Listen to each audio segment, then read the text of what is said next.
தமிழ் இசை புதையல் திறக்கப்படாத கருவூலம் எபிசோட் 1. இந்த தொடர்ல நம்ம எதை பத்தி பேச போறோம்னு தெரியுமா?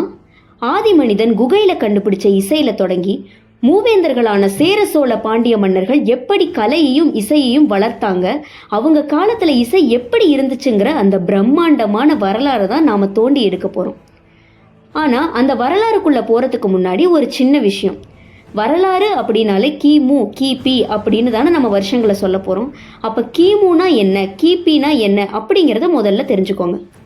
ரொம்ப எளிமையாக சொல்லணும்னா இயேசு கிறிஸ்து பிறப்பதற்கு முன்னாடி இருக்கிற காலத்தை கிமு அப்படின்னு சொல்லுது. இது அப்படியே பின்னோக்கி எண்ணப்படும். அதாவது 500, 400, 300 அந்த மாதிரி எண்ணப்படும். அவர் பிறந்ததுக்கு அப்புறம் இருக்கிற காலத்தை கிபின்னு சொல்லுவோம். நாம் இப்போ இருக்கிற 2026 கூட கிபி தான். சரி, இப்போ நம்ம தேடலை ஆரம்பிக்கலாமா? அப்படியே அந்த ஆதி காலத்துக்கு போவோம்.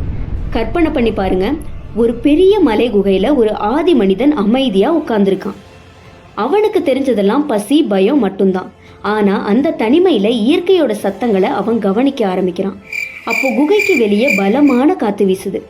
அங்க இருக்கிற மூங்கில் மரத்துல வண்டுகள் போட்ட ஓட்டைகள் வழியா காத்து புகுந்து வெளியே வரும்போது ஒரு மெல்லிய ரீங்காரம் கேக்குது. அதை உன்னிப்பா கவனிச்ச அந்த மனுஷன், ஆஹா எவ்வளவு அழகா இருக்கு அப்படின்னு நினைக்கிறான். அங்கதான் உலகத்துடைய முதல் புல்லாங்குழல் இசை பிறக்குது. அப்படியே வேட்டைக்கு தயாராகிறான். வில்லுல இருக்கிற நரம்பை இழுத்து விடும்போது அதுல இருந்து ஒரு அதிரும் சத்தம், ஒரு வைப்ரேஷன் வருது. அந்த துடிப்பை வச்சுதான் பின்னாடி அவன் யாழ் அப்படிங்கிற கருவியை செதுக்குனான். அதே மாதிரி வெயில்ல காஞ்சு போய் கிடக்கிற விலங்கோட தோல் மேல ஒரு குச்சி விழும்போது ஒரு கனமான அப்படிங்கிற சத்தம் அந்த குகையை அதிர வைக்குது. ஒரு தகவலை தூரத்துல இருக்கிறவங்களுக்கு சொல்ல இது சரியான வழி அப்படின்னு கத்துக்கிட்டான். அங்கதான் நம்ம பறை இசை உருவானது. இப்படிதான் எழுத்துக்களே இல்லாத காலத்துல காத்துல இருந்தும் விலங்கு தோல்ல இருந்தும் அந்த ஆதி தமிழன் இசையை தேடி எடுத்தான். ஆனா வெறும் சத்தமா இருந்த இந்த இசை எப்படி ஒரு இலக்கணமா மாறுச்சு?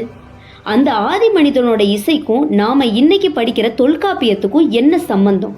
அதை அடுத்த எபிசோட்ல இன்னும் சுவாரஸ்யமா பார்க்கலாம். நீங்க கேட்டுட்டு இருக்கிறது JF Zone. நான் உங்க ஜேஷ்மா. தேடல் தொடரும்.